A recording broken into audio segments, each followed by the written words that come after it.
They talking all of this madness, talking all of this madness, talking all of this madness. They talking all of this madness, talking all of this madness, talking all of this madness. They talking all of this madness.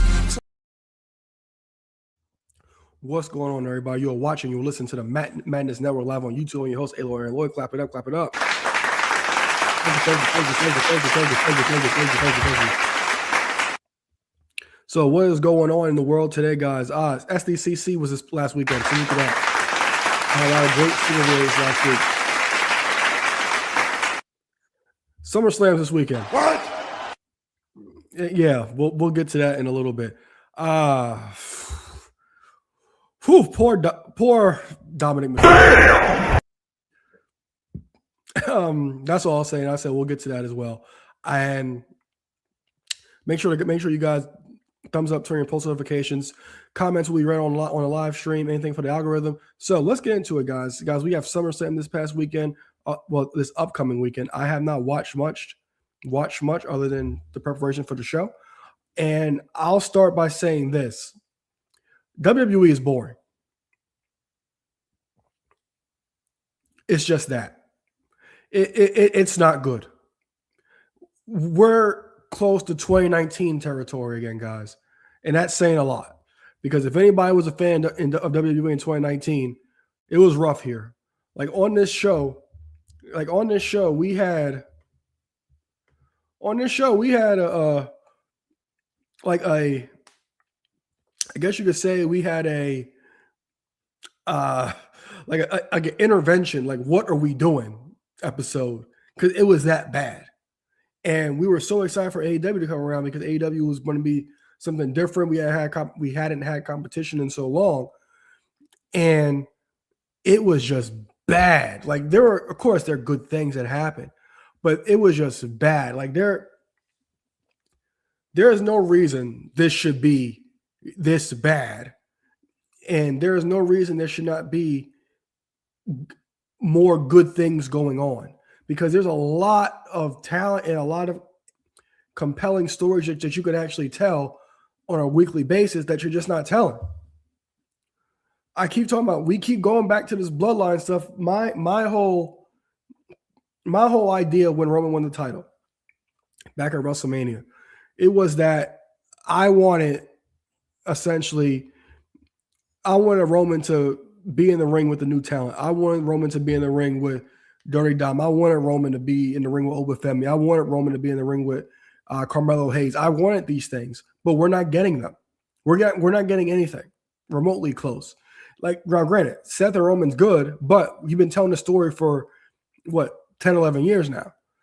And I did a whole video about the new talent coming in: Blake Monroe, Fatal Influence, Joe Hendry, Ricky Saint, Sol Ruca, and most of them, they've been pushed to the side. Blake Monroe hasn't even really technically had an entrance yet, I don't think, or made somewhat of an impact. She keeps doing these backstage attacks, but that's about it. We're not getting nothing out of her. Sol Ruca, she won the WIC title, but you forget about her immediately after that. Ricky Saints, he had his moment or whatever against Trick Williams, fine. Fatal Influence, much I love Fatal Influence. I think now the Rhea injury might have contributed to it, but I think they might have took a little too long to pull the trigger on Fatal Influence because of the potentially of the Rhea Ripley injury. It should be JC Jane facing Rhea Ripley at SummerSlam. Call me a stan for her, but that's what I think it should be. Well, it should have been, but we have that Rhea Ripley injury. Liv Morgan, I'll talk about this later. Liv Morgan hasn't defended her championship once since WrestleMania, and Rhea only defended the title once since WrestleMania. What is going on? I just don't get it. This is the stuff that they don't show you on Unreal. It just is, because this makes absolutely no sense. I think SummerSlam will be a great show when it's all said and done. But what's going on now, I am not a fan of. It has me questioning what I'm doing with my time. It's been just that bad. It really has. So we're going to get into the SummerSlam night one. And the main event of night one will be for the WWE Championship. It will be, oh, wrong clip. Let's start that again.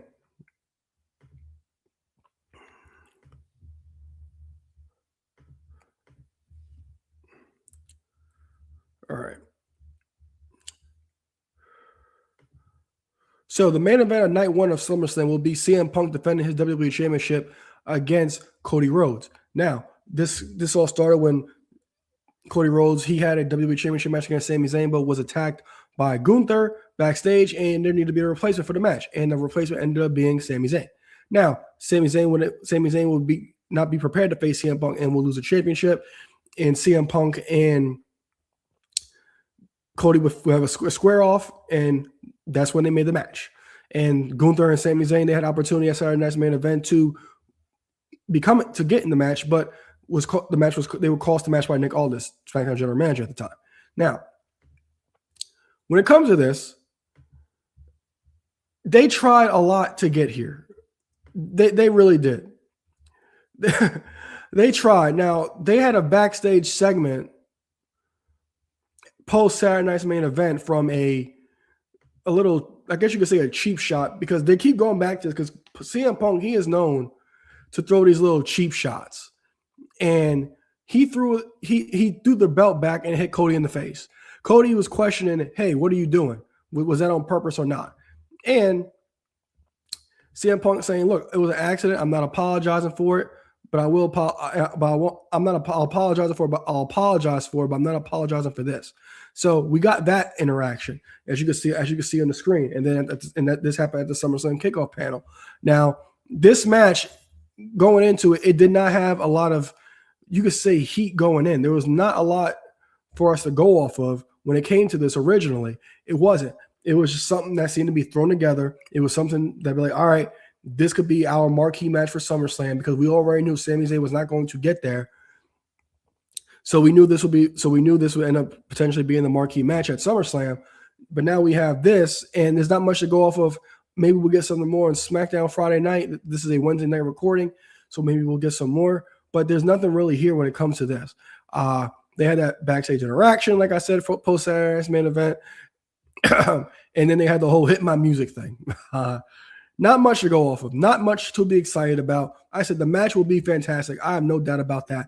But this is not give us anything really of substance, anything really to sink our teeth into. And as you guys know, nobody's going to boo CM Punk against Cody. They're just not. They're really not. And I'm going to go with CM Punk to retain the WWE Championship and defeat Cody Rhodes at SummerSlam. Now, also something that I do think that's been also a waste, and that is Liv Morgan and Io Sky. You guys know I am a big fan of Liv Morgan. That is top 5 deal. I gotta pop my dick, man. Mashiach. So we all know that Liv Morgan is a fan favorite on the show. Liv Morgan and Io Sky, they met in the Queen of the Ring finals. Io Sky would defeat Liv Morgan in that match, as she was cursed prior to the match by Danhausen, but that was it. Literally, that is all we got from that. That is all we got from this. And there's been nothing. There's been no story when it comes to this match. It's not been like, hey, can you beat me again? There's nothing. There's none of that. There's absolutely positively nothing. And it's very frustrating, because I'm a huge fan of Liv Morgan. I'm a huge fan of Io Sky. But they're not giving us anything. They're just not. And it's hard to watch this stuff because you want it to be so good, but they're not giving you the proper tools to sink your teeth into. They're just not. Like, I want this to be so good, but it's not. I just do. Like, it's been absolutely positively nothing. And for Liv Morgan to have a 100-day title reign and no defenses is absolutely asinine to me and completely crazy. It just is. It makes absolutely positively no sense to me that this is actually going on when it comes to Liv Morgan. Absolutely unacceptable. Absolutely mind-blowing that your top star, who clearly is a star, this is not just me just blowing smoke. She is a star. Your top star not doing anything for 100 days. She enters the Queen of the Ring. Like, granted, like, I'm not mad about the fact that she actually did that, because I do think it's actually creative booking. But the thing is, she's not doing anything with her title. She's just not. And it's very, I can't get behind this. I can't. All right. What's up, Arrow? Let's see. Let me see. All right, let's see what Arrow says. Arrow says the fact that they play with the 30-day title defense rule is crazy. He says, ass, Danhausen cursed the damn world with Monday's show. We'll get to that. We will get to that, Arrow. But like I'm saying, like, this is been very frustrating for me. And Io Sky is somebody that I can get behind 100%. But this has not been remotely good. The easiest story to tell is, can you do this twice? They're not even doing that. Liv's angry the night after Queen of the Ring. Like, I'm prepping for the show, and I'm seeing if I miss anything, and I don't miss anything. There's nothing of substance when it comes to this story. In a lot of these stories I'm going to be discussing tonight. There's just not. And Liv Morgan is definitely a disappointing one, in my opinion, because I want this match to be. I think the match should be good. I want this match to be good. I want to enjoy this feud. I want to enjoy Liv Morgan's title reign. And the fact that she keeps getting cursed every damn week, I'm confused on who I would actually pick to win this match. But you know what? Since there's been a whole bunch of nothing going on, I'm going to go with Liv to retain, because you could make the argument. You could flip a coin to make the argument about who's going to win, because they've given you no reason to pick a side. Io won Queen of the Ring. Liv keeps getting cursed, but they're not giving you a reason. Other than that, they're not giving you a reason to think why Liv will lose the title. And plus, you got Money in the Bank coming up, and they keep throwing this friction together with the Judgment Day all the time. Now, shout out to Raquel for winning the WIC title, but there's nothing else really going on. So I'm going to go with Liv Morgan to retain her Women's World Championship at SummerSlam.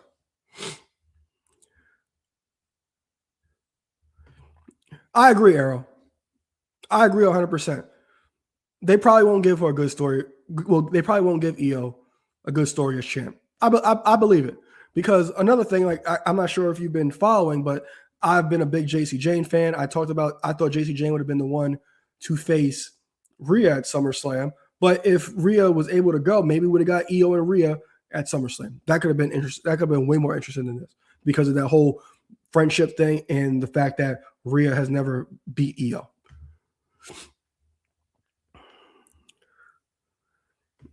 All right, next up, Hell in a Cell, Brock Lesnar over Femi. Now, Monday Night on Raw.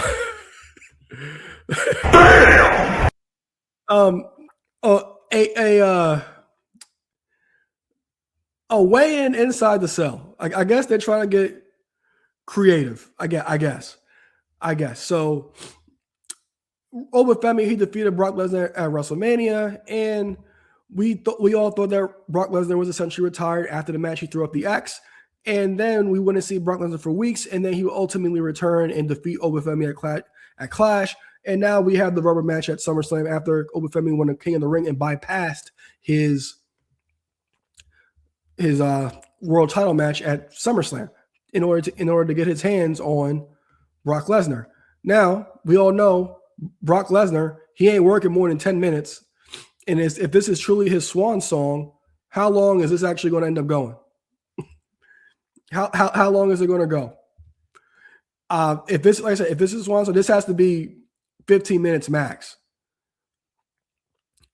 It just has to be. For Brock to be inside Hell in a Cell, for this match to be effective, this has to be something that we could remember for the rest of our lives. I think that moment at WrestleMania, I think a lot of us will forever remember the fact of Obafemi beating Brock Lesnar.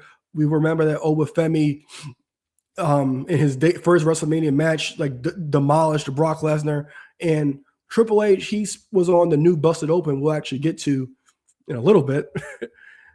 He had this to say about Obafemi and Brock Lesnar. Fair use.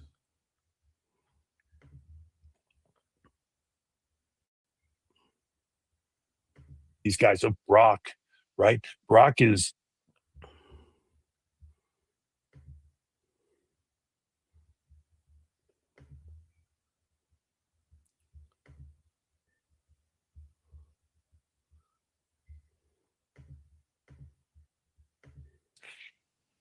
He probably suplex me for saying this, but like Brock is hands-on with Obafemi. He sees something special there, and he's Awesome. like, okay, kid, come with me, and I'm going to teach you.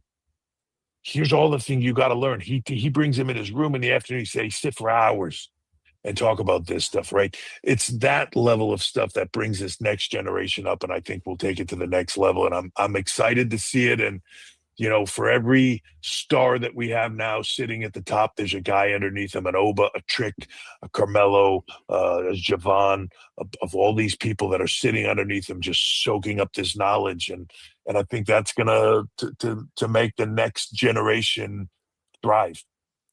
All right, so that was Triple H on Obafemi and Brock Lesnar, how much of a help Obafemi has been to Brock. Well, Brock Lesnar's been to Obafemi, and we can easily see that. Obafemi is like $1 million when it comes to this entire story. With Brock Lesnar, it's just a fact of we don't need this anymore. We got what we essentially needed. We're getting the rubber match here. Now, I thought it would have been badass if Oba faced Brock night one and then had his championship match the next night. And it'll be like title match versus title, opportunity versus career. But this does not have any career match implications. But the rumor going around has always been that this will be Brock's last go around in Minnesota. So I'm looking forward to the match. It's going to be a car crash. Like I said, WWE they have not been the best at all at building these things. But I have no doubt that the car will deliver. So I am going to go with Obafemi to finally defeat Brock Lesnar and end the story at SummerSlam. Next up, we got former SmackDown General Manager Nick Aldis. He will take on Gunther. Now, also, salute to Nick Aldis, former friend of the show. Salute to you.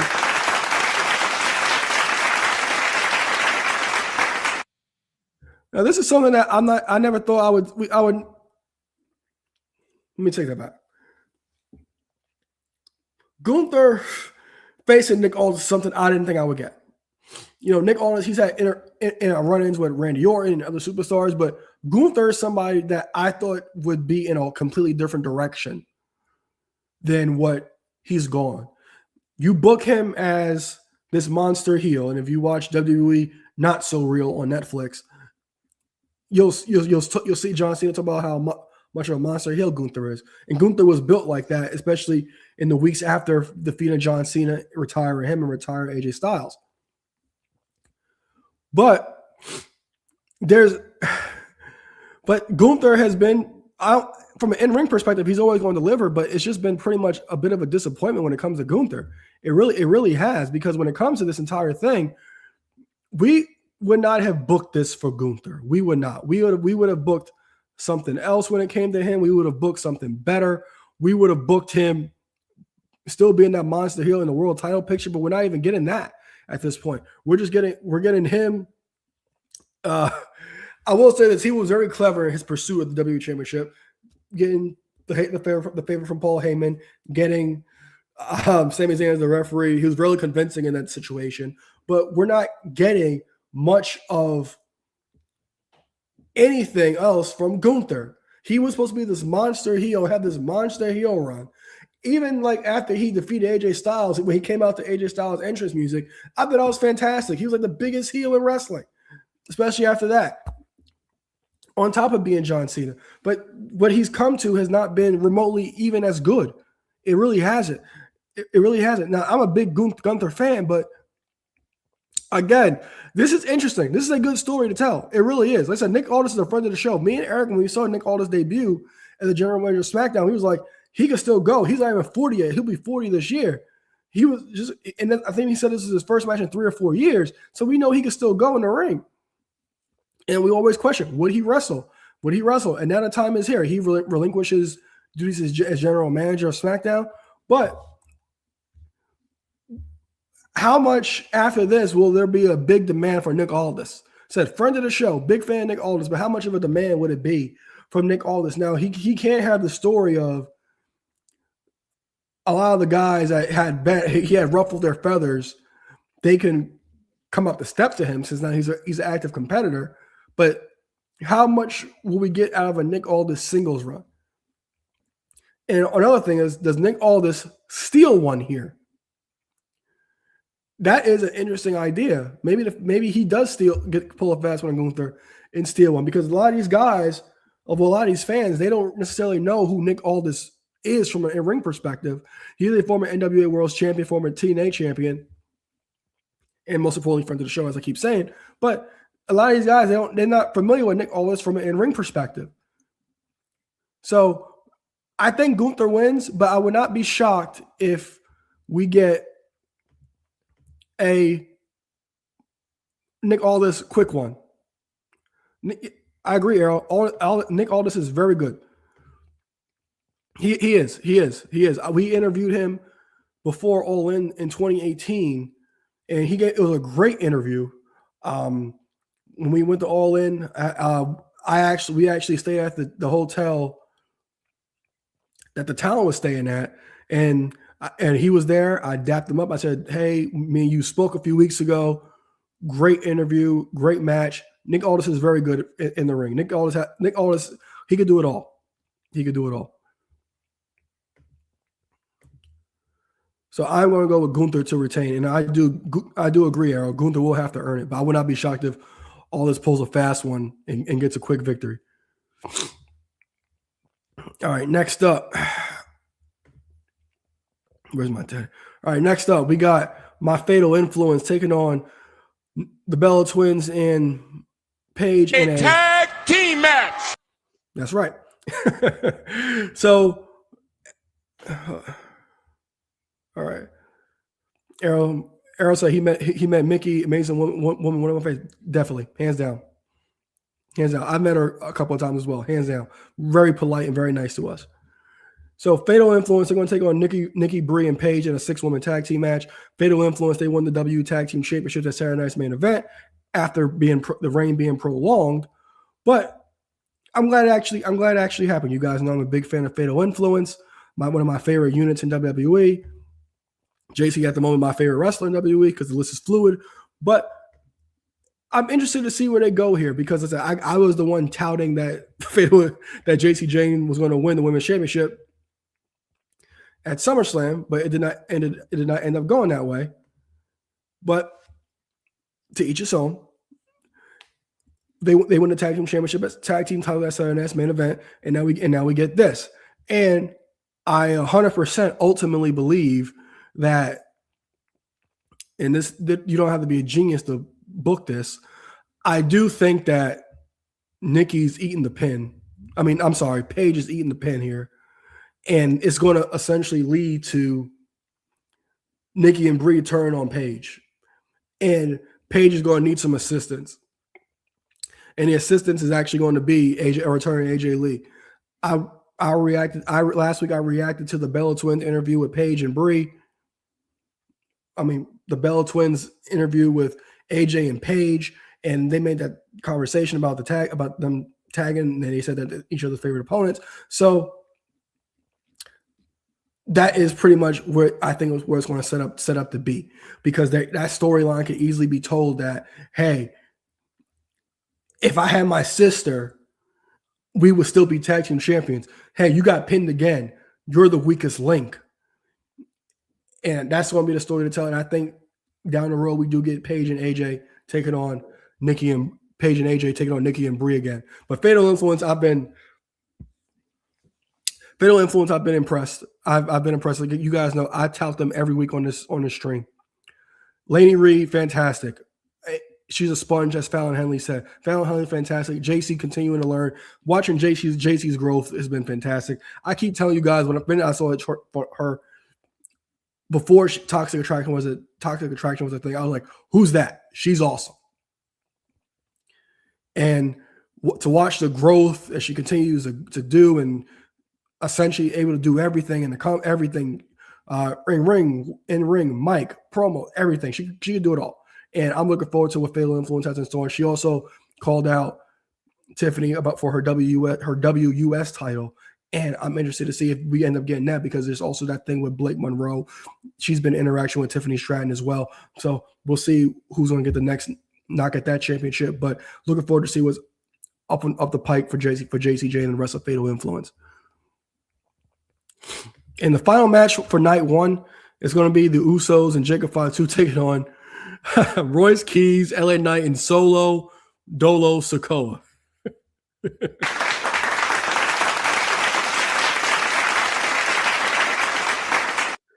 Solo might be my new favorite wrestler. Oh, Solo might be my new favorite wrestler. He is fantastic. I'm sorry. When they stuck him with the, I think it was last year around this time where he was a U.S. champion, I think, and he was being himself. He wasn't being so serious, and when he's himself, he's fantastic. That segment on Raw was phenomenal. It was phenomenal. I could not stop rewatching it. I had such a great time watching that because it was so funny. His reaction when the LA Knight, he was like, when he had the crowd playing LA Knight, then the song came on, he just goes like this. I loved it. I lost it. It was great. I love this version of Solo. Do not change this. And the interesting thing is Solo is a huge focal point to this weekend. He really is, especially with this match being night one, because the whole thing is Jacob and the Usos saying, you know what you got to do. And Solo saying, I'm fine where I'm at. And this is actually the first time Solo's alone because the MFTs are gone. It's just Solo legit he's Solo Dolo at this moment. So I'm interested to see what they actually do with him. And I just pray to God they do not put him back with the bloodline. Leave him alone. Just leave him alone. So I'm going to go in this matchup. All right, let me see. What Arrow say? His anti-hero or face might work. I agree, but Solo better than heel. Yeah, Solo is a better as you said, anti-hero or face, whatever you want to call him. He is fantastic. He is fantastic. He is hilarious. He has, I think he might have more charisma than his brothers at this point. I really do. So the thing is, like I said, he is an integral part of the night because we have night two of the main event for the heavyweight championship of the world. And this has been about family. They keep saying, you know what you got to do to Solo. So I'll get to that momentarily, but I am going to go with the Usos and Jacob Fatu to win this match.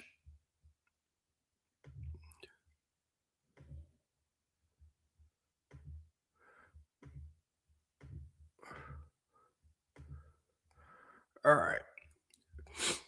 So guys, so that was night one for you guys. We're going to jump right into night two.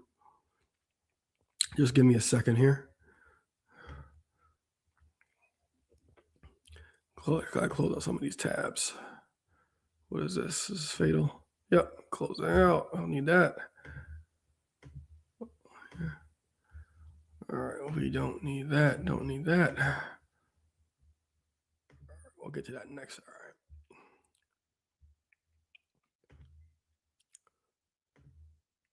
All right. The heavyweight championship of the world will be on the night. Let me start again. Night two of SummerSlam, the main event will be for the heavyweight championship of the world, be Roman Reigns defending against Seth Rollins. Now, these two, they had a long rivalry. Roman Reigns still have yet to defeat Seth Rollins. First encounter, Money in the Bank 16, Seth Rollins will win. Royal Rumble 2022, Roman will get himself disqualified in the match against Seth Rollins. And Roman has made it a point that he has to beat Seth Rollins. Seth Rollins continues to troll Roman, how he hasn't beat him. He's saying that you will always be my bitch and things like that. And the fact of Roman being around has kind of somewhat hurt this. Because there could be a lot more here. Like the story, being able to tell the story of you can't beat me is fairly easy, but it'll be so much better if Roman was actually around. And I would say this, I did get a pop out of Roman because Roman did post this. Well, WWE did post this on social media. I did get a huge pop for this. Because mind you, Roman doesn't miss anything.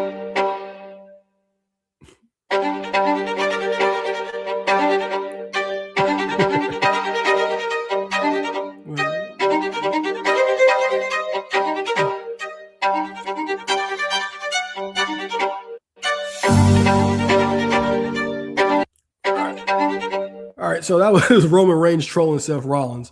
And this is the thing. And Seth, he has a great point because he says, like, no matter what, you will always the chosen one. We always have these factions. When factions come in, you can always pick out who's going to be the guy. It's very rare that the person who was not the guy overtakes the person who they think was going to be the guy. And Roman was always going to be the guy in the Shield. Seth says he hated that. And he's always had to work harder than Roman no matter what in every basis. And also, like I said, the fact that Seth has defeated Roman Reigns on every occasion in a one-on-one aspect gives Rollins to something to hold over Roman's head. It is very critical for Roman to defeat Seth Rollins for his lineage and his story. And this is another thing. I just talked about Solo about it at the end of the night one preview. Is Solo going to play a role here? Because they're trying to get him to come home to the family. But will he come home?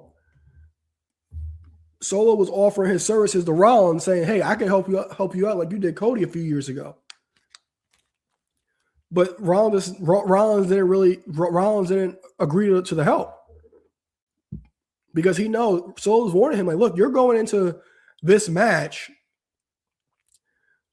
against three other guys. I'm trying to look out for you." And I do believe that Royce Keys and LA Knight will interfere in this match. But the thing is, will Solo play a major role? Will Solo go back to Roman and acknowledge me?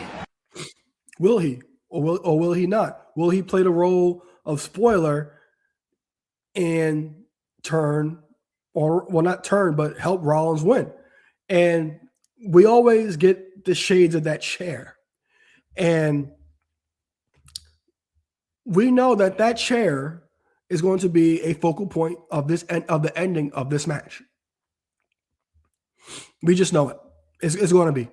That chair is going to play a role in this match. And I'm going to go with Roman Reigns to retain the World Heavyweight Championship against Seth Rollins.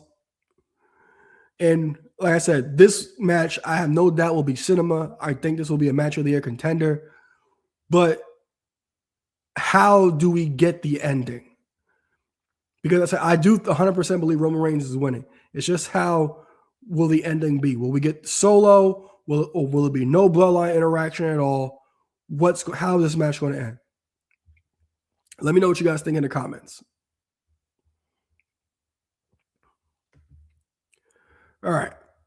Next up, we got Danhausen and Dirty Dom in a Human Monies on a pole match. What? A Human Monies on a pole match. Damn!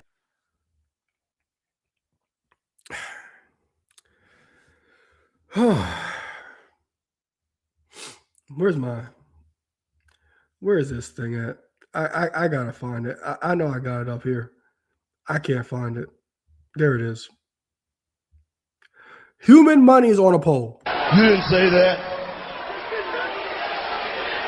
Tell me you did not just say that.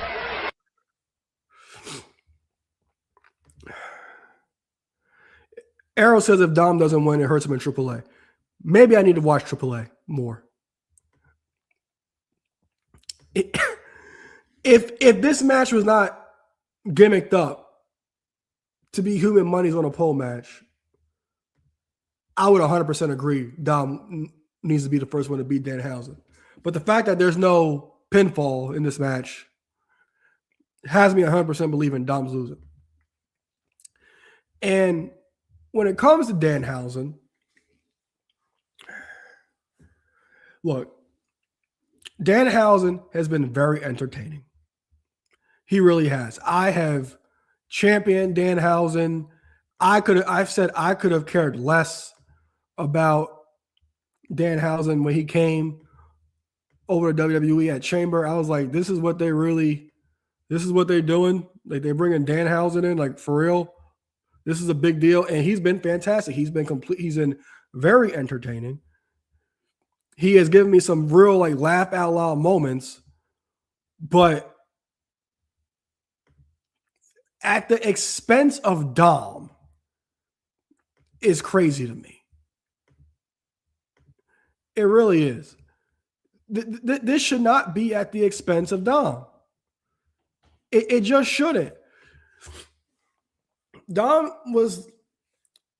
you have no, like, heels. You have no intriguing characters, but yet you got Dom, who the second he breathes, he gets heat. And you guys don't know what to do with the guy. And you just don't. And it's very disappointing because we need stars in this company bad, really bad. And Dom is essentially like you can't miss at this point. And we're going to talk about these guys in a little while again, but Coach and Vince Russo, they were discussing this entire thing about Dom and Danhausen because that segment on Raw was completely awful. It was terrible. Like, the only thing that I laughed at the choreography. Like, that was it. Other than that, you bring in Ryan Garcia and all that stuff. It was bad. But we're going to hear what Coach and Russo have to say about Dom. Fair use. The end of episode number 2. Well, that's who Dirty Dom was a year ago. Dirty Dom, who they focused on in that episode, was a guy they felt worthy enough to be in the ring with John Cena, not one time, but 2 times in the two of the biggest spots. His hometown, I believe, was Boston or New York, one of those 2 cities, and then at Survivor Series. Coach, can I back that up? 100%.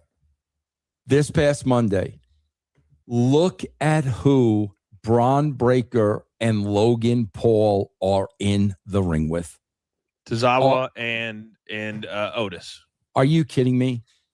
Are you kidding me? Tozawa and Otis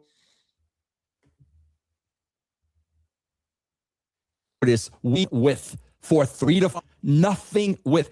How is Logan Paul and Braun Breaker in an angle with 2 guys that we've done nothing with? They've been a comedy act for 3 to 5 years. And we can go on and on and on and on. That's the problem, bro. We talk about this all the time. Everybody you just mentioned, we get them here, and then we don't know what to do. So we get Braun Breaker here. He loses to Seth Rollins. Oh, now he's in there with Otis and Tozawa. Come on, bro. That's the wrong direction, guys. And then that's kind of the tenor of my video, Vince. I'm so glad you brought that up because Breaker is on the same level as Dirty Dom as far as the level of heel they can become. Yes. And I think one of the biggest issues in the last year in storylines, because that's why you guys come to our show, not to break down 11 segments on Raw on Monday night, but to tell you why it either helps the business or hurts the business. And at the end of episode 2, the music was dramatic. And all you hear was a voice, monster heel, methodical. All right, so that was Coach and Bro about Coach and Bro about Dirty Dom, and they also had some thoughts about Braun Breaker as well. Again, that segment was awful. They're going to turn on Danhausen very soon because this doesn't make any sense at all. It really doesn't. They're going to turn on him very soon because Dom should not be at the mercy of Danhausen. for this long. We got the whole thing with the cat at Saturday Night's Main Event. Fine. Funny. I got my laugh. But they're falling into, and I don't know if this is a Triple H thing or whatnot, but they're falling into the whole Vince trope of, well, they like him. We'll keep throwing him out there. And Danhausen is completely getting overexposed, and I do not think anybody wants to see Danhausen defeating Dom. I mentioned at the top of this prediction, top of this match segment, that since it is not a pinfall victory, I do think that Danhausen will defeat Dom at SummerSlam. So that is my official pick for this match. I do think Danhausen is going over and getting his human monies from the poll. I do. Next up, number one contendership on the line. Finn Balor and Sami Zayn will go one-on-one for number one contendership. Now, Sami Zayn, he told no lies. Sami Zayn told no lies. Tell me when I'm telling lies. He did not at all. Sami Zayn is 100% accurate when he talked to Adam Pearce. He said, so Cody could say he gets a title shot, say he wants a title shot, and he gets a title shot. That's how things work here. And he was a defending champion and can't get a rematch and has to earn it, but Cody and others don't have to. He is 100% right in that aspect. He's 100% right. And the crash out is going to continue. It really is. Because there's so much more to this Sami Zayn thing. For example, I was not a fan of what Sami Zayn was doing going into WrestleMania, being a little crybaby heel, trying to get his way into WrestleMania, sacrificing Carmelo Hayes in the process. Then he went to title, but now I'm all in on this now because of the whole unfairness angle that he's actually running here. I mean, I'm very fond of it because it makes sense. Why is everybody else getting this easy preferential treatment? And here I am. I have to earn my way into championship matches when you're handing other championship matches out. Sami Zayn is not wrong. And the crash out will continue because I'm picking Finn Balor to win this match. And Sami Zayn's meltdown will continue to happen. So I am going to go with Finn Balor to defeat Sami Zayn and become the number one contender for the WWE Championship. Next up, Intercontinental title is going to be on the line. It's going to be IC title is going to be on the line. It's going to be Penta defending against Chad Gable. Now, this is a full circle moment. He's a B+ player, that's why. This is a full circle moment. If you guys remember, Penta and Chad Gable went one-on-one on the debut episode of Raw on Netflix. Chad Gable had this obsession with beating Penta and the Luchadors, and he went to ask Dom for help, and they found the dark secrets of the Luchadors. And that's where for all we know, he became El Grande Americano. He has the mask versus mask match against the new El Grande Americano. And on Max, and voila, is Chad Gable. Immediately after that match, because that match is in high regard as, if not the match of the year, one of the matches of the year. And everybody, including me and Eck, we were like, all right, you got to do something with Chad Gable right now. He's not going to be any hotter than he is at this moment in June. He's not. He had a hell of a redemption tour. He made up with the Luchadors. They all accepted his apology. Rey Mysterio said, you know what? You might have made a parody of it, but you show real lucha libre. And I got to say, it is now or never, Arrow. It is 100%. Rey Mysterio and the Luchadors, they gave him his props. He came out, even helped Rey Mysterio. I believe they took it was Rey Penta's mask off. Even helped them put their mask back on after Rusev and Ethan Page unmasked them. It's now or never, just like Arrow said. It is, because is Chad Gable as hot as he was in June? No. But this is as close as it's going to get. And somebody also made a comment on the video saying it'll be in Minnesota at SummerSlam. And I question it because I'm like, okay, can he keep this going for this long? Can they make this interesting? Now, he's not as hot, but the fans still want him. The crowd's still behind him. And the fact that they're also even saying that he's never even had a singles title. Well, El Grande was a speed champion, but they failed to acknowledge that title half the time. But this also goes back to the full circle moment. Chad Gable was also chasing the IC title back a couple years ago. And we all love, me personally, I love me a good redemption story. I love when somebody goes, makes up with people, owns their crap, and totally redeems themselves. To quote Dumb and Dumber. I love that. I really do. He made his rounds. Alpha Academy wanted to accept his apology, but Maxine wouldn't. But Maxine would end up turning heel, so you could forget that. That offsets. But night 2, it doesn't have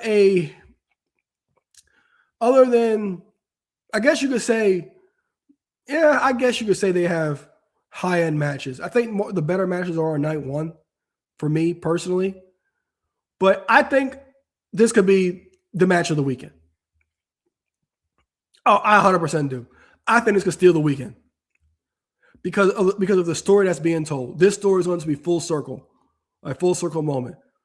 And I am picking Chad Gable to win the IC title at SummerSlam. It's now or never when it comes to Chad Gable. So that's my prediction for the IC title match. All right.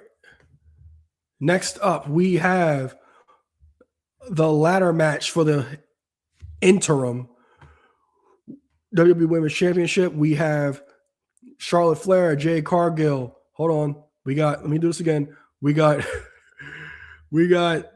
Charlotte Flair, Jade Cargill. Who the hell told you tonight was open mic night, bitch?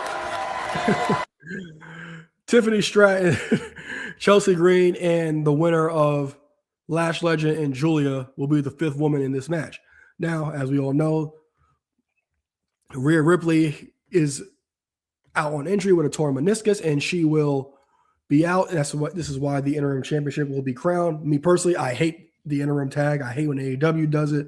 I'm glad WWE typically doesn't do it, but they're doing it here. So maybe Rhea is not as banged up as they're making it out to be, or they want to see what she can actually do before we actually get to the point where we have to completely strip her of the title. But as Arrow said on top of the stream, I grew up in an era of 30 days. You can't defend it, you out. You can come back day 30. You can come back day 31. It don't matter. They took the belt off you. Don't matter. But we're getting the interim tag on this. And interesting enough, this is Tiffany Stratton's hometown. And Tiffany Stratton, she was on ESPN Sports Center, and she had some thoughts about becoming Tiffy Two Belts in her hometown. Fair use.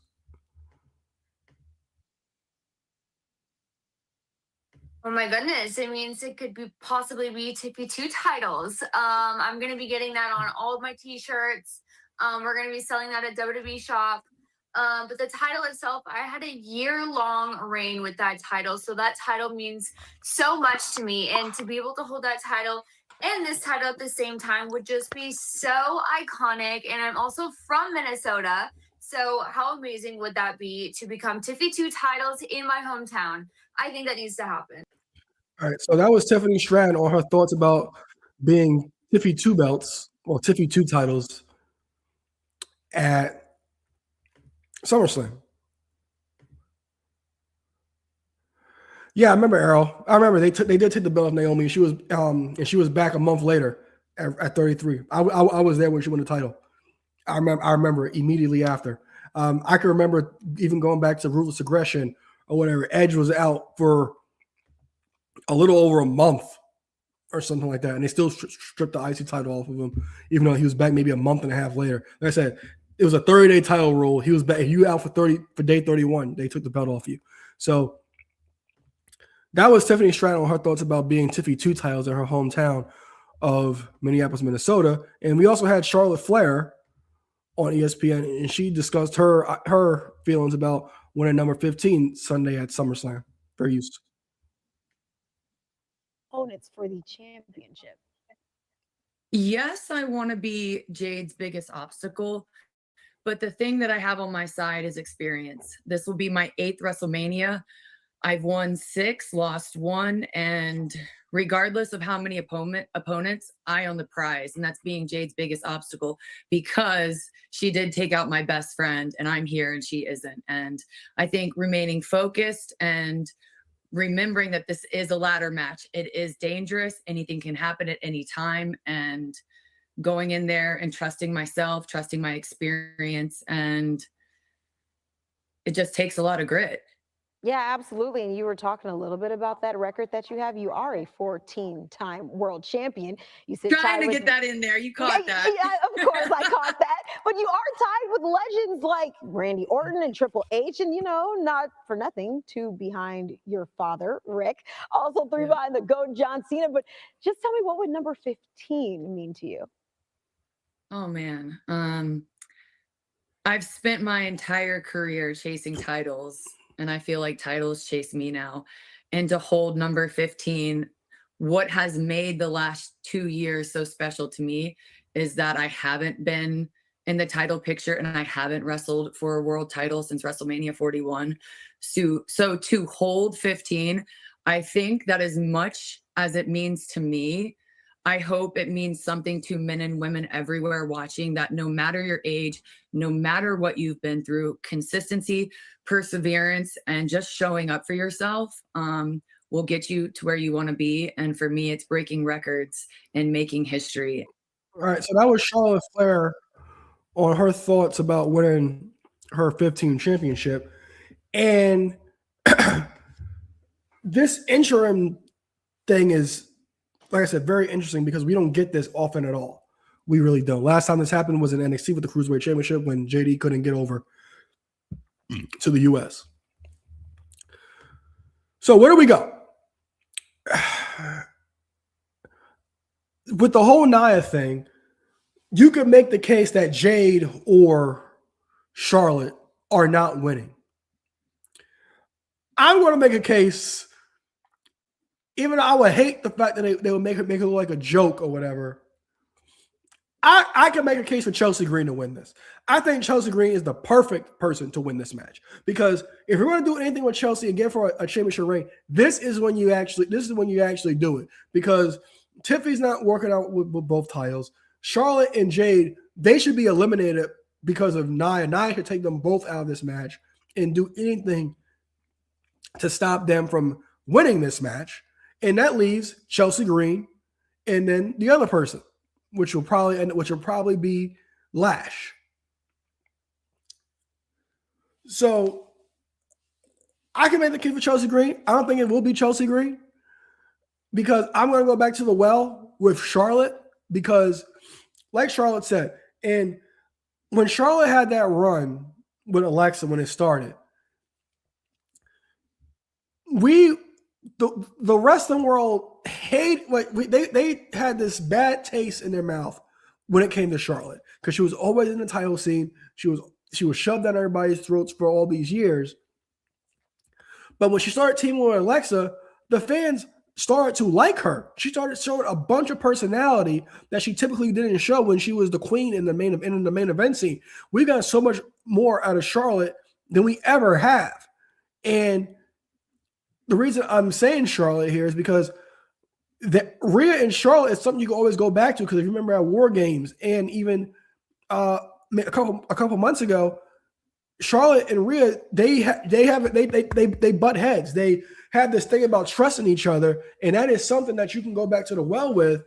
And all their matches are fantastic. And to fight out to be the official women's champion, if Rhea Ripley is able to come back in a timely basis and not be stripped of the championship completely, I'm all for it. So I'm going to go with Charlotte to win the interim women's WWE Women's Championship at SummerSlam. And now the final match, I can care less. I don't have much to say about this. We have U.S. title on the line. It's going to be Baron Corbin and Trick Williams. Yeah, like we asked for a Baron Corbin return. I didn't. Baron Corbin, he's done some fun things. He's brought some enjoyment to my fandom, but I can care less really about Baron Corbin and Trick Williams right now. There should be Mello in this match. I am glad that Baron Corbin on Twitter did say he agreed that he needed to be in this match as well, because that's what it's been about here. But I am going to go with Trick Williams to retain the championship against Baron Corbin. So that is it for night 2 of SummerSlam. Let me know what you guys think. Let me know what your guys' predictions are. Let me know what you guys are looking forward to the most. Mello keeps missing. He does. Unfortunately, Arrow. He really does. So let me know what you guys think about night 2. Let me know what the match you're looking forward to the most. Let me know what you're not looking forward to. Let me know what your thoughts on the storyline are. Let me know everything in the comments. Thanks, guys. All right. All right, we're going to have some fun now, guys.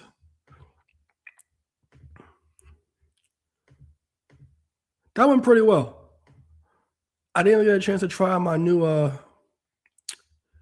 I didn't even try my Stream Deck yet. I have to play with it over the weekend. All right.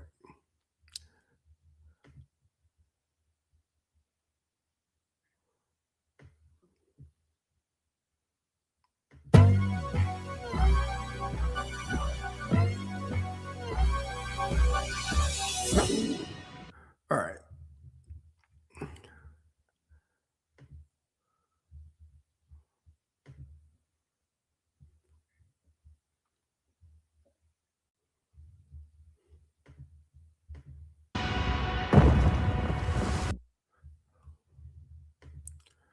All right. All right, guys. So this past week on Complex Sneaker Shopping, of all people, we have Paul Heyman on an episode with JLP. Now, I have not watched this yet. I've heard Paul Heyman goes completely savage in this episode. So let's check it out. Fair use. Ladies and gentlemen, my name is Paul Heyman. I serve as the advocate for the beast Brock Lesnar. I'm here to meet Joe LaNike, Joe Laditas, Joe LaPuma, whatever his name is, to do sneaker shopping. I don't even like fucking sneakers.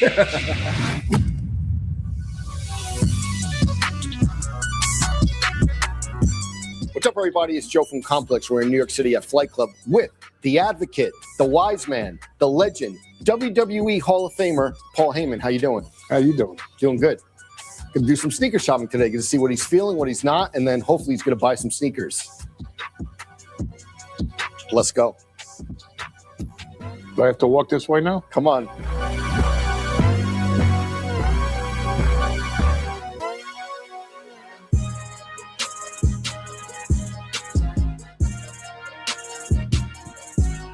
I want to start off a classic photo. What can you tell me about this interaction? You and the GOAT, MJ. Well, first of all, he's not the GOAT. Steph Curry is the GOAT. Really? You're saying Steph Curry over MJ? All right. Did I not just say that? First hot take of the episode. Then I have to say it again? Asked and answered. Yeah, Steph Curry's the GOAT. So I was at the China Club in New York City. Okay. And Michael Jordan saw me. And he's a Paul Heyman guy. Okay. And he wanted to take a picture with me, which I really didn't want to do. Okay. Like, leave me alone. Go dribble somewhere else, right? I mean, after all, what is he in life anyway? What is he? Dennis Rodman and Scottie Pippen's backup, right? Oh, wow. So I said okay, because I respect Phil Jackson. And we took a picture. And he has it up on his wall. And I get asked about it all the time because I didn't even want a copy for myself. But don't you think we're like in kind of a store that MJ built? Look at all the ones, the threes. Can I ask you? Hey, can I ask you a question? Hold on a minute. I mean, men. A man would wear that? Cactus plant dunks. Okay, you're either a Travis Scott wannabe, or you're on the wrong end of a prison lovemaking scene. I mean, seriously, men would wear this?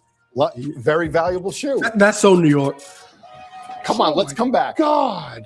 So, internet lore.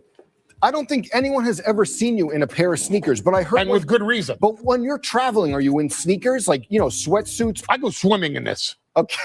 No. How many pairs of sneakers do you own? I don't. Not one? No. Is there one on this wall? Look, these are considered classics, 1s, 3s, 4s. Is there any that stick out to you where you appreciate the design? All of them. They're wonderful. For you. What about these? Not even out yet. I know my uncle was coming. And with good reason. I know my uncle was coming. That's why I wore rare sneakers. Why did you want to do a show with me sneaker shopping? Because you're the when I wise don't man. wear You're the sneakers. wise man. You're the wise man. Why don't you just take me underwear shopping? I don't wear underwear either. I go commando. So just take me underwear shopping. It's the same as taking me sneaker shopping. I don't wear either one of them. Let's go to the next section. Is it over yet?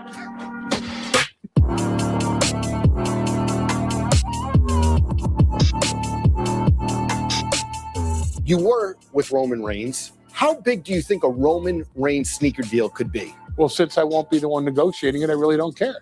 Were you negotiating that when you were working with him? Well, And that what would was be it like? confidential information that I would be violating and subject is to great. non-disclosure This is agreements, and in breach of them would cause me to get sued, which case I would then sue you. Okay. We have good lawyers, though. But listen. Not as good as mine. Mine are Jews. Okay. What about your friend CM Punk, who said, come on, don't act like, what, he's not your friend anymore? Don't act like he's not your friend. He's been on this show twice. Twice. He told me that he gets into a different city, he looks for coffee, he goes to the gym, and then he tries to hit the local sneaker stores. Did you ever envision him being a sneakerhead? Did somebody put you up to this? No, this is my job. Oh, you made a serious vocational error. in 15 life. years in. And by the way, don't touch me. 15. And he does it again. 15 years in. Okay. Did you ever envision CM Punk coming through sneaker stores and buying sneakers? Yes. As a monumental waste of his time.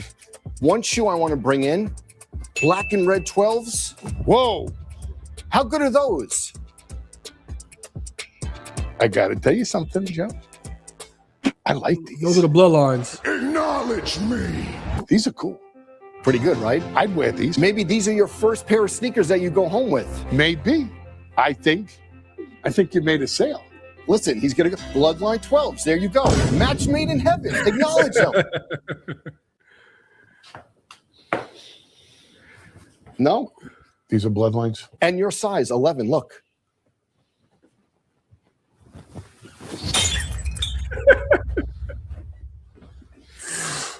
The disgust is crazy.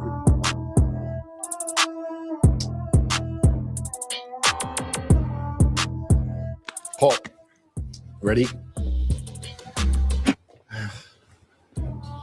What could be more important? I want to bring up something.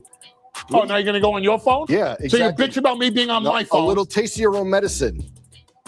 What could you say about this? Classic Call Joe history. Puma.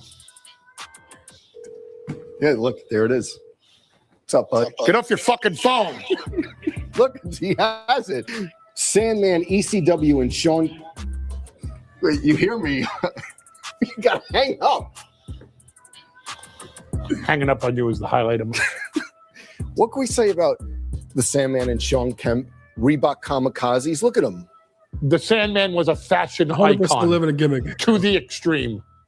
How do you think he would be reacting to all the sneakers? He had like those Sean I think he'd be a far better guest than I am. In fact, you should call him right now. Should we call him? Let's do it. Use it on your phone. I don't have his number. Oh, well, what a surprise. Another person I want to talk about, the ruler, Obafemi, has been wearing Jordan Olympic 6s. I'm sure you've seen them and have been like looking at the shoes he's wearing.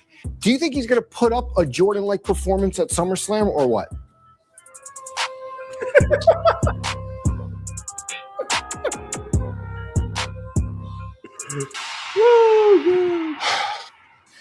For SummerSlam, are you going to have a special suit? When does that come about? Like you pick out the outfit that you're going to wear? I had my suit made for SummerSlam about 9 weeks ago. Final fitting is this coming Tuesday. Okay. So Tuesday, the final fitting. Is it a special suit? What can we expect for the biggest event of the summer?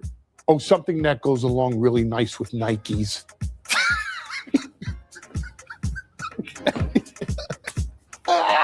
I'm sorry, I don't understand the premise of this question.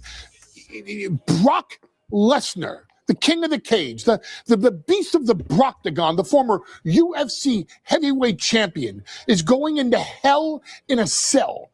The most violent match in WWE against Oba Femi, the ruler. And you're asking me about wardrobe, about my suits, about Oba Femi's sneakers. It's important. To whom? To this audience. Not my demo. Okay, that's why you're and here. I'm not there. You're going to get a whole new demo after this. You're going to get a whole lot of nasty comments on this post.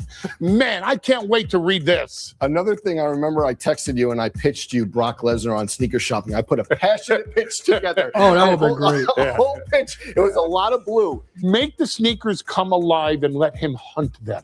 And then you'll have a show.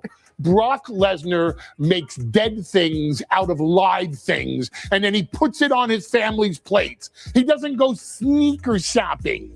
Besides Hell in a Cell, Oba Femi, the ruler, Brock Lesnar, what other match are you looking forward to watching? All of them. Okay. Not one sticks out, or? All of them. It's a stacked show. Yeah. What match are you looking forward to see? Liv Morgan. You don't like Liv Morgan? I love Liv Morgan, but that's the first thing that you say? Yeah, she's a guest of the Aren't show. You married? I'm not married. And now you wonder why. Listen, I'll take that. I think that's a compliment. Yeah, you would think that's a compliment. I want to talk, though, 2015. You may not remember this. Me and Mark Fernandez, right? Still works at Complex. We go to a Korean barbecue spot. Do you remember any of this? Yeah. Do you? Yeah. I come up to you and I go, hey, I'm a big fan. I work at Complex Media. Probably shush me off or whatever. You leave. Yeah.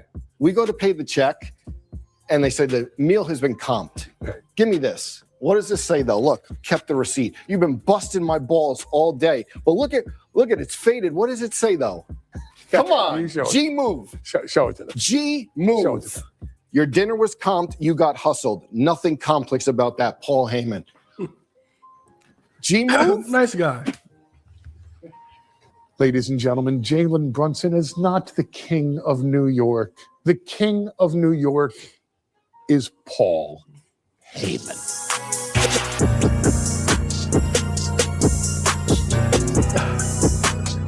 All right, Paul. What's going on, Mr. Heyman? How you doing today? We have one of the most expensive walls over here right behind you. As you see, we have these. We have these. Okay, not really feeling that. What about these? Save you some time here. I'm not a sneakerhead. My son's a sneakerhead. Okay. Let's make this easy. Okay, definitely. Give me the most expensive pair you got. Size 11 wide. Size 11 wide? I got you. 11 wide is crazy. Damn. Perfect. Pleasure doing business with you. Absolutely, man. Thank you very much, sir. Good shirt. Thank Nice you, shirt. man. Appreciate it. I know that guy. He's all right. Wish I could say the same for you, but thank you very much. Thank you, man. Mr. Heyman, have you seen everything you like today? Yeah, I got it right here. All right, so you got the band Chicago ones in the size 11. Your grand total is $533. Would it be anything else you need? How much? $533. For a pair of sneakers. Yeah. You know what?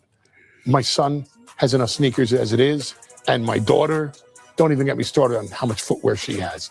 I'm good. Nice to meet you. Nice to meet you, Mr. I got you next time. I got to go. Perfect. Tell Joe LaPuma I said, all right? I got you. You be easy. There you go. Dude, kind of heavy. No way. Come on, bro. Paul Heyman a thief. I guess he is. He's the Oracle for a reason.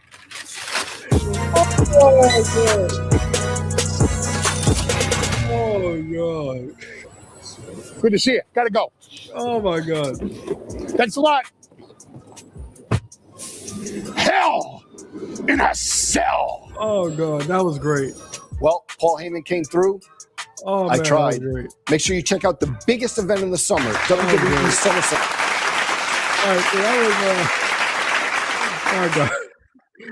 Salute to Paul Heyman. Oh, God, salute to Paul Heyman. Let me know what you guys think about wrestlers during sneaker shopping. Let me know what you guys think about Paul Heyman during sneaker shopping. Let me know what you guys think about that in the comments. That was great, y'all. Oh, my God. I did not expect that. That was my first time watching that. Everybody say he went off on an episode, and I didn't. And this is my first. That was my first time watching. That was fantastic. All right, we got two more stories, guys. And we'll be out of here. All right.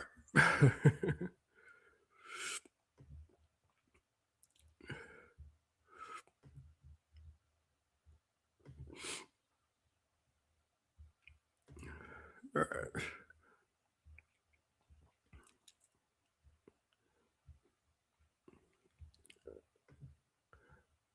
All right. 3, 2, 1. All right, guys. So WWE Radio is now officially a thing. SiriusXM Radio. Let me do that again. All right, guys. So WWE Radio is officially a thing. WWE came to terms with SiriusXM on a deal to make WWE Radio on their station.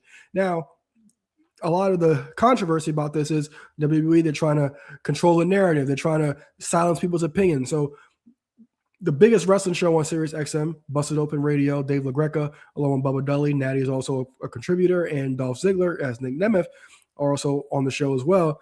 And this is Dave LaGreca breaking the news of the deal, fair use. We have been able together, and when I say together, I mean all the talent that's a part of this brand, but the nation, the Busted Open fans that have been with us since day one and has grown and grown to conquer heights that we never would have imagined we've been able to accomplish here. And we've done it together. Us and our fans have done this together. And make no mistake about it, we are making the biggest announcement because this Monday, July 27th, is the start of a new era for Busted Open and for this entire platform and this channel. And as much as and as hard as we work to make Pro Wrestling Nation 24/7, we are going to continue to be 24/7.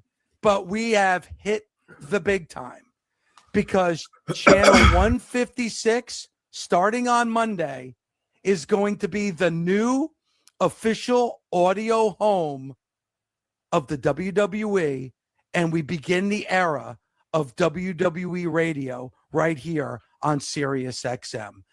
I cannot believe that a show that started for 1 hour, 1 day a week, is now going to be partnered with the greatest pro wrestling company, the biggest pro wrestling company, not just now, but ever in this great sport.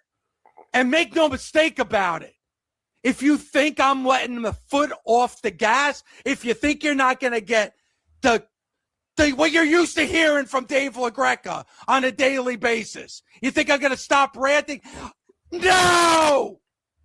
That is not going to stop. It's just going to get louder, and now more people are going to hear it than ever before. This platform is now the biggest that it's ever been in the 17 plus years that we've been a part of SiriusXM. And all our shows are going to stay the same. All our time slots are going to stay the same. You have Busted Open. You have Not Sam. You have Off the Ropes. You have Cheap Heat. You have Busted Open After Dark. Nothing changes. Plus, you're going to get so much more because you're going to get the feed, the TV feed of Monday Night Raw, Tuesdays NXT. You're going to get Friday Night SmackDown. So Mondays, Tuesdays, and Fridays, you're going to be able to hear, because Nick, as you know, when you're here, your family, you're going to be able to hear all those broadcasts right here on channel 156 on WWE Radio. But the biggest thing, and this is something I never would have thought that would ever happen, you're going to get exclusive audio play-by-play rights for WWE PLEs. Vic Joseph and Booker T will carry every major WWE PLE for the WWE radio audience right here on SiriusXM. It's going to be a SiriusXM production. They will air right here on channel 156. Our first ever PLE, our first ever broadcast, SummerSlam. So you're going to be able to hear night 1 and night 2 of SummerSlam right here on WWE Radio. All right, so The big thing about this is a lot of people are complaining about WWE is they're trying to control the narrative. As I said, they're trying to get people trying to hinder people's opinions, talk good about them, not call them out on things like that. Now when it comes to this, I understand, but I don't think Busted Open was that rough on WWE to begin with, personally. But in a way, how can I put this? So from a business perspective, from a fan perspective, I will say this. WWE trying to maneuver their way and brand everything under their umbrella is crazy. It's like they're trying to silence people. They're trying to get people to control the narrative. They're trying to not get called out on their bad television on a week-to-week basis and things like that. I 100% understand that. But what we have to understand is, from a business perspective, we all have dreams here. We all on streams, podcasts. I've been doing this for 10 years. Before we moved to YouTube exclusively, there's an audio feed on iTunes. Everybody does this for a reason. Now, Grant, this is a passion project of mine, passion over profits.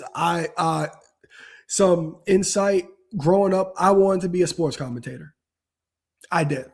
I wanted to call NBA and NFL games, but back then it was pretty much impossible to do that.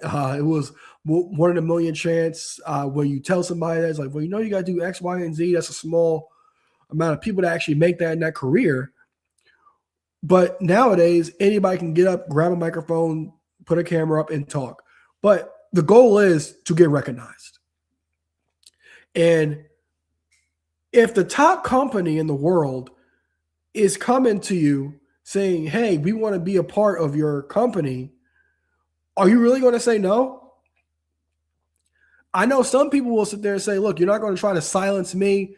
I'm not going to change the way I project myself on my show. I'm not toning down anything I do on my show. I'm going to sit there and communicate the way I want to on my show. But we do this to get recognized. And WWE coming to us saying, look, we want to work with you, the number one wrestling company in the world. This isn't some indie or something. This is WWE. They didn't necessarily talk about AEW a lot unless it was like some huge story or it involved any of the top stars. But this whole WWE deal is a big deal. And like I said, I don't think they were very highly critical of WWE to begin with. And it's interesting because they did let go of Thunder Rosa, and we have a clip from Coach talking about his perspective of the idea. But everybody's saying, did Busted Open and SiriusXM sell out? I don't necessarily think it's a sellout. I just don't. We got to stop. And then the thing is, when people make these business deals, everybody they throw around the sellout title like it's such a bad thing. It's like if somebody presents you a deal and you accept it, you're selling out. What are they selling out? What are they selling out? Now they had some controversial opinions. So let's continue. Let Dave LaGreca talk, and we're going to jump to Coach and Vince Russo, because Coach he has been let go by Sirius, and he had an opinion about this as well. But let's finish what Dave has to say. The first of its kind. It's huge. It's absolutely amazing. Like I said, Nick, the hot chick turned her head, saw this, and said, "I need to be a part of this. Woo! I need to get on this." We're also going to air Cody Rhodes' podcast. What do you want to talk about? We're going to air Stephanie McMahon's podcast. What's your story? We're going to hear Undertaker 6 Feet Under. You're going to get the WWE Now Raw recap with Sam and Megan Morant starting at 4 p.m. Eastern time right on this channel. You're going to get more appearances from WWE superstars. I mean, this is going to be must listen to. And just so you know, nobody's holding LaGreca down. You're still going to get the uncensored, unfiltered Dave LaGreca every freaking day right here on WWE Radio Channel 156. The biggest company in the history of pro wrestling is now partnered with Busted Open, and we are now WWE Radio on Channel 156 starting July 27th. So we'll see if they ever get him to actually tell him to tone it down a bit. We'll see in the future if that happens or not. But the idea of having like Raw, SmackDown, play-by-play on the radio. Now, granted, I don't use SiriusXM, but just the idea of having that play on the radio, PLEs, and then also WWE's podcast series on a radio feed, I think it's a brilliant idea. They might not necessarily even be worried about what Busted Open is doing. This just might be for them able to broadcast themselves. Because I believe I saw, my phone died, guys, but I believe I saw that LaGreca was critical of the Danhausen Joe Hendry segments, and it was, I'm paraphrasing a bit, but it was last days of WCW-esque, which is pretty spot on. But we'll have to see what happens with this, because maybe they'll just leave Busted Open alone or whatever. Maybe they're using it to promote their own brand, their own thing. Everybody's so concerned about Busted Open, but WWE, they're getting a good deal out of this as well. They're promoting their own selves. And now this is what Vince Russo and Coach had to say about the deal. Fair use.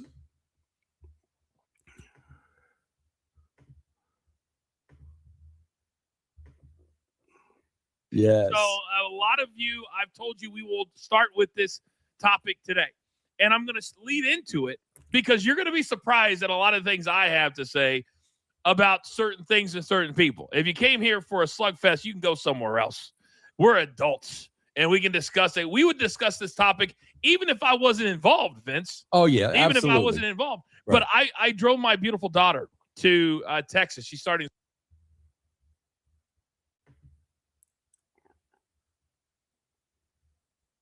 school out there. Or, I'm going to be moving in the next couple of months. It's hard to have a full-time schedule and try to do a move. Yeah. Right. So I wanted some people in Dallas to know I was coming. So I scheduled a few meetings, and it is kind of nice when the biggest stations in the country will make time to meet with you because of what you've done. Right. Like one guy said, listen, I don't take cold calls. I don't answer emails. I don't need to. I've been here for 28 years. But he said, when I saw that you were coming to town, I wanted to make sure because I respect your talent and what you've done. One of them, Vince, I walked in and the first person is, oh my goodness, I watch your stuff all the time. I love the Coach and Bro show. Oh, very nice. I kid you not. Very nice. That's awesome. They're like, and so we got to say thank you to the Clippers out there. There's several accounts that clip our show. Yeah. And a lot of these people watch those accounts. So our stuff is everywhere. Yeah, that's absolutely awesome, everywhere. Man. And do you know what the overriding theme of reaction that I got from people? They said this whole situation with Pro Wrestling Nation Radio, now WWE Radio, this is a blessing for you guys. And I think, Vince, what they meant by that is there is space for a lot of content. And now they have kind of taken part of the space, but have opened up so much more of the space for people like me and you, because there's a lot of fans out there that want a straight down the middle, unbiased, opinion-based show, either on a streaming network or on a different radio network. And that's where I've arrived today is I couldn't have done the show that I wanted to do at WWE Radio. It wouldn't have worked. And even though financially, do I take a hit by not having Off the Ropes in my back pocket? Of course I do. But it's not like they were paying me a ton. And it's not like we can't in the next year replace that income and have more fun doing it. And I think that's my number one message today is don't feel sorry for me. Don't get pissed off at them. just come here and enjoy our content because this is what we do, and we're going to shoot it straight down the middle. I think that's number one, Vince. What would yours be? Yeah, Coach, it's very hard for people like you and I. It's very hard for us to be compromised. It just is. Even if we're paid very well, it's just hard to be compromised. I think at our very, very core, we're just two really honest people, and whatever the consequences are, the consequences are. So, again, to be compromised, it's what's the dollar figure for that? I mean, what is that even worth, where you're supposed to be giving your true feelings and your true opinions, but all right, man, this is as far as I can go. I don't know if there's a price tag on that. Well, this is where we're gonna disagree a few times, because I did defend, because a lot of people said, well, Dave LaGreca, who's the founder of Busted Open, he should stand on business, and he knows he won't be able to rant the way and that's the thing. A lot of people think that, all right, well, I can't do a show this way. My opinion can't be, but I can't be silenced. But when they're saying, but what big controversial takes have there been lately?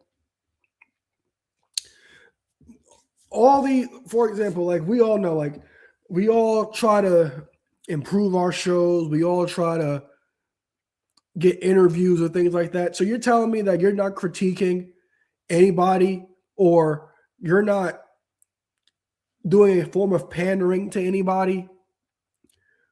You're not so you never say anything bad or anything negative about from what not from a personal perspective, but about what they're doing, about how something was not good or whatever. So let's continue.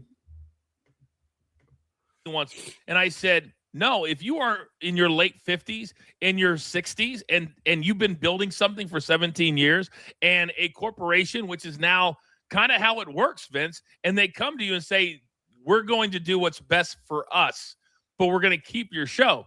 I think that it's easy to say I would walk away, but say you're making $300,000. I don't know what Dave's making. I don't know. And I don't care. It's not my business.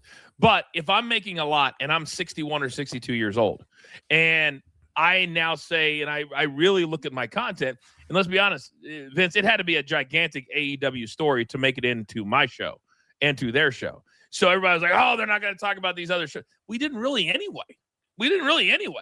So for Dave to walk away because he doesn't think he can be honest, I would say it's a much more difficult conversation than just what you just said. Well, also, Coach, if we are going to be honest here, they were compromised before this even happened. I mean, let's just be honest. They need access. They need the guest. Russo's right there. As I just said, if you're trying to get access to somebody or access to something, you're not going to glowingly talk bad about the product. You're just not. Now, Vince Russo, for example, he talking about his opinion. Vince Russo, somebody who is a locale of mine. I do enjoy hearing him talk, but I hardly, if anything, hear him say anything good. I hardly hear him say, this was good, they need to continue doing this. I've heard him say, so-and-so looks like a star, but as far as a storyline going on, being good, I hardly hear anything like that from him. Not saying he doesn't. I'm saying I hardly hear it. It's mostly everything is not good. So for him, in his opinion, his opinions are going to you can't censor his opinions, because from his opinions, they don't seem to, he doesn't really necessarily have anything remotely good to say most of the time. They want to be on those, calls before pay-per-views, they want to be in the loop. So the fact of the matter is they were compromised anyway to begin with. And that's the problem I had. And that's why I think this is a good thing. They were compromised. Who's getting Legends deals, who's not getting Legends deals, who they need to be a spot on the show. We're going to call Bubba. Mark Henry's kid is in the system. Come on, bro. Let's be honest. Well, that's a different argument. That's a different, 100%. Compromise. This is why I think it's a good thing, because now we know. Like you're under the WWE umbrella now. Now we know you're going to be compromised. And listen, I think people are going to be a little surprised of my take, because if you know me, bro, you know I'm all about business. And Coach, let's face it, whatever the parent company was for Busted Open, you don't think that these people didn't know from day one? If we can get in bed with the WWE and we can partner with the WWE, that's how we're going to make the most amount of money. Sure, 100%. They were looking at that from day one, and you can't blame them. You get in business to make money. If you're in the wrestling business, the most money you're going to make is when you're tied to the WWE. Period, Coach. Well, but I agree with that to a certain extent, which is, I think, why this conversation is much bigger and deeper than what I think people just thought they would come here and we're going to bash on them. No, look at it from a business standpoint. That's what we do here at this show. And I think that's one of my most disappointing things, Vince, if I'm being completely honest, is I do believe from day one this was a discussion, which was July 1st of 2025. So I said right here on the show, I did not have a conversation, not an email, not a text message from anyone that ran that station since October. And so now, as I sit back here, and I got to be honest with you, it was a big relief to get this announcement, because I'm already gone anyway, right? I'm already gone. So I'm always looking for things, what can make it better for me now that at least that network I can't work for. Now, I would hope that SiriusXM, because of this announcement, I did nothing wrong. I think everybody's looking at, now we got the reason. Right, of course.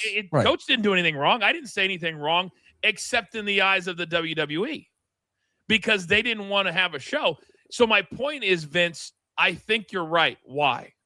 Because if I don't have any conversations, if I don't have a listen to, if I don't have a feedback, and here's what really got it for me. In one of my meetings in Dallas with these big time radio guys. All right, guys. So so we'll stop right there. So let me know what you guys think about WWE Radio. Let me know what you guys think about SiriusXM merging with WWE to make WWE Radio. Let me know what you guys think in the comments. All right.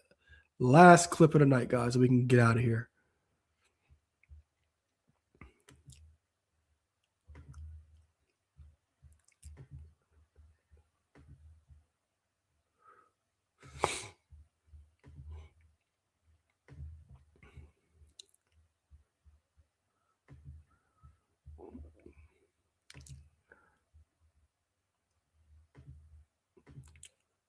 As you guys know, Sheamus and WWE decided to part ways a few weeks ago, and this is the first time we have Sheamus. As you guys know, WWE and Sheamus decided to part ways a few weeks back, and this is the first public appearance we have from Sheamus and his first public words. Fair use. So many great ones. Do not leave your luggage. I'm trying to think here. I know cardio is not your thing as much, but it's. I hear you now. Cardio's okay. It's getting better. Boxing every week, doing all right. You know. Who was the one where you're like, when this workout came? Saya Lee, is this? She's in TNA now, but she was on the main roster for a while. All the girls that kick my ass. Really? Girls work out to the hardest. Becky, Sol Ruka, Charlotte, all of them basically. Rhea as well, Bailey. The girls just kick ass. They're the hardest in the gym. Of all the gyms you trained at, what's your favorite gym? The one you're most impressed with? Actually, there's one here in New Jersey called Signature Fitness. Okay. Unbelievable gym. Like, keeps getting bigger and bigger. It used to be seen as favorites anytime we were over here. It used to be an arena by MetLife, but we used to always go over to Signature. Signature was the best one. Yeah. Obviously, you just left. Congratulations. Amazing run. Thanks, fella. I imagine Drew is going to be the one giving the Hall of Fame speech. Is that who you are? Well, he did a post there a while ago, and it was just him showing in the post. It's supposed to be a post for me, but all you see the back of my head in there, and of course, pick the worst picture of us from like 2004.